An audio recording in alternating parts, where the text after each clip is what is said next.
Want to go live now to the Senate Judiciary Committee hearing. FBI Director Kash Patel has begun his opening statements, starting with an investigation into the Charlie Kirk assassination. 11,000 tips in the first 24 hours alone. We received 16,000 submissions to our digital media enterprise and tip lines. That is a large number of material to go through. I want to thank President Trump and the Attorney General, Pam Bondi, for their unwavering support and commitment resources to this and all investigations. I also want to especially thank our colleagues in Utah, Governor's Office, DPS, and the sheriffs out there. State and local law enforcement partnership has been a cornerstone since I took over at the FBI, and it was no different here. And our teams in Salt Lake City, our SACs out there across the country, our lab technicians in Quantico who raced to complete the evidence analysis so the public could have the answers they need. These people worked through the night without sleep for days on end. They are to be commended. They are not to be attacked. And many, many, many more people I don't have time to thank here today. But I do want to thank the American people especially. The mission of the FBI is for them and with them and by, with, and through them. And it's that mission and that ethos that I brought to this investigation and so many others, and that's why that suspect is in custody. We cannot do our job without the American public and credible reporting in the media, and that's why Tyler Robinson is in custody today, about to face charges. The last time I appeared before this committee was in January for my confirmation hearing. I told you then that if I were confirmed, I would provide and do everything I can to provide a safe and secure America. I promise to provide the courageous men and women of the FBI the tools and resources they need to crush violent crime and defend the homeland. I pledge myself to commit to full transparency, oversight, and accountability so we could restore the public's trust in the FBI. And that's exactly what I've done.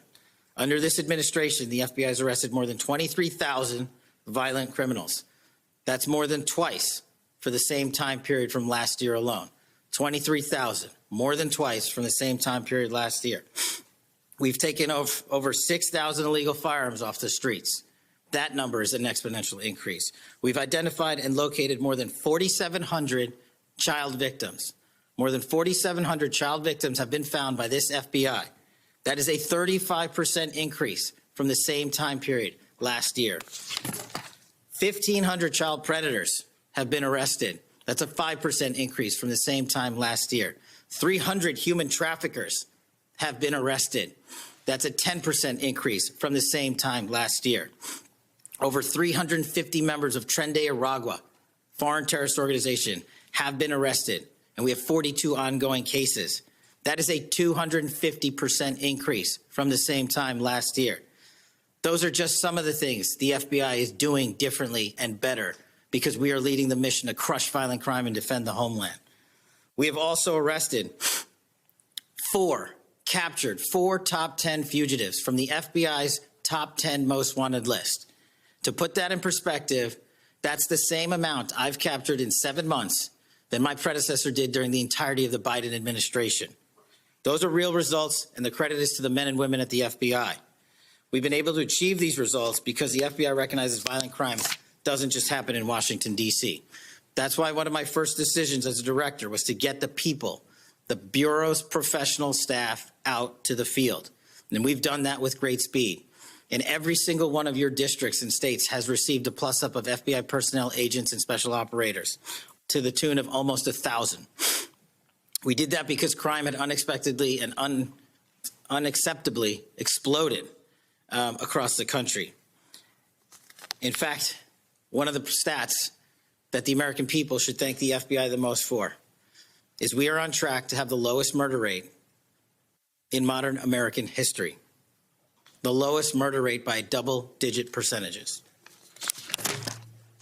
A major factor in the drop of this violent crime is the FBI's flagship Operation Summer Heat. We used this initiative at the direction of the President and the Attorney General, surging resources to our major and mid-major cities across America, conducting intelligence-based operations to target the worst of the worst, to target the gangs, to target the transnational organizations, to target the TCOs, and to target the drug trafficking cartels. And we have taken them out city by city. There's a lot of work left to be done, but we're off to a great start. Just ask the citizens of Seattle, Miami, Memphis, Charlotte, Chicago, and so many more places.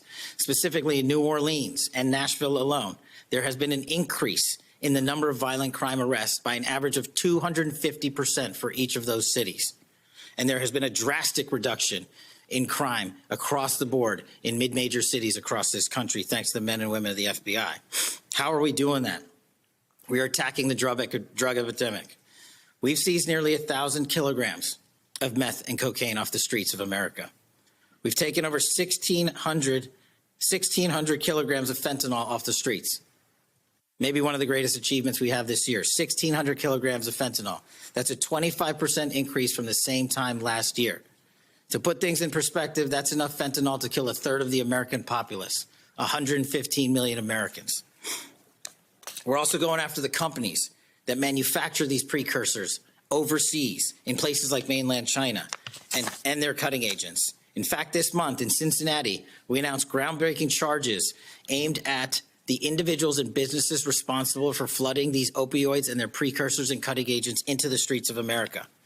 And for the first time that I can remember, we are charging these businesses and enterprises, not just in America, but in mainland China, and seizing their operational necessity to have money by seizing their cryptocurrency wallets.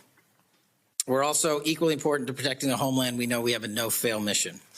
We're committed to keeping our nation safe from terrorism, cyber attacks, and foreign adversaries. Whether stopping threats inspired by foreign terrorist organizations or lone wolf actors, or sponsored by hostile nation states. This year, we've already made nearly 60 counterintelligence arrests. 60 counterintelligence arrests this year alone is a 30% increase from the same time period last year for the CIA work at the FBI.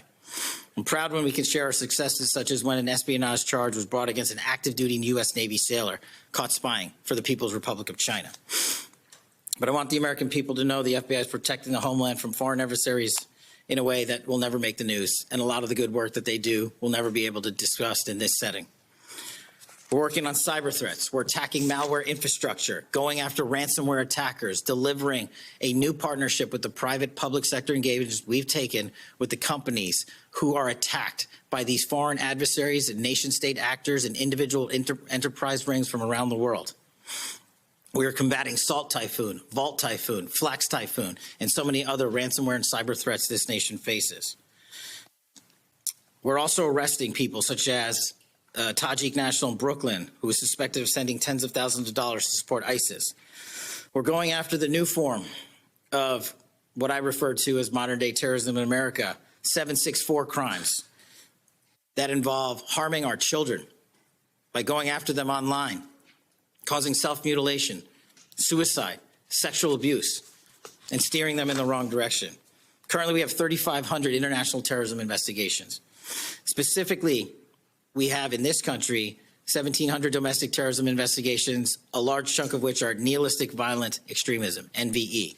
Those who engage in violent acts motivated by a deep hatred of society, whatever that justification they seem is. The FBI has seen a 300% increase in cases opened this year alone versus the same time last year. In the last couple of months, the FBI secured a guilty plea for a man in Tennessee who attacked an energy facility with drones and explosives. We secured the indictment of a violent Sinaloa cartel faction leader in Chicago on narco-terrorism charges. Our folks in Sacramento collaborated with domestic and international partners to secure a guilty plea for a leader of a transnational terrorist organization who solicited the murder of federal officials. But the Bureau's job is not done. I'm committed to this transparency. Mr. Chairman, you alluded to our work with Congress. As Patel continues, we're going to dip out for a moment to bring in MSNBC Justice and Intelligence correspondent Ken Delaney. And Ken, apologies in advance if Patel starts taking questions. We'll go back to him. But right now, as he continues to wind his way through his opening statement, we'd come to you. What are your thoughts so far as to what you've heard to this point? And what are you looking for in this testimony?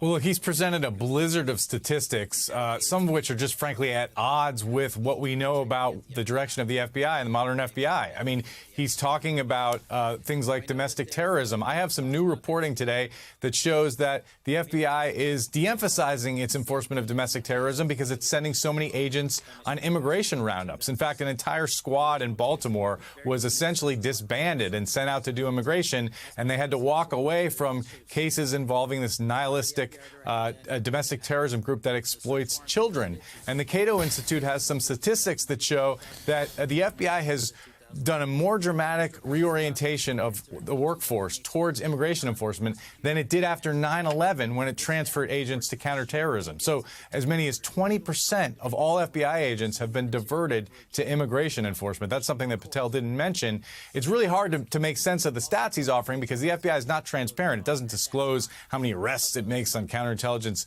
cases, for example. I did take note of the fact, though, that Kash Patel touted the declining murder rate. The murder rate absolutely is declining. It was also declining last year when Donald Trump and Kash Patel and a lot of the people around Donald Trump said they didn't believe the numbers and they disputed that, in fact, crime was declining. And, of course, the other element here is that if America is so safe, as Kash Patel portrayed it as being because of the great work of the FBI, why then does Donald Trump want to send federal troops into cities like Memphis and Chicago, and why has he already sent federal law enforcement agents to patrol the streets of D.C.? There's a little bit of a contradiction there. Of course, one of the things the Democrats are going to want to ask him about that he's not talking about is the historic politicization of the FBI that's occurred under his watch. The evidence that's out there, the lawsuit that alleges that essentially the FBI has become a tool of the White House in pursuing Donald Trump's political enemies under Kash Patel. That's a question that he's going to have to answer under oath today.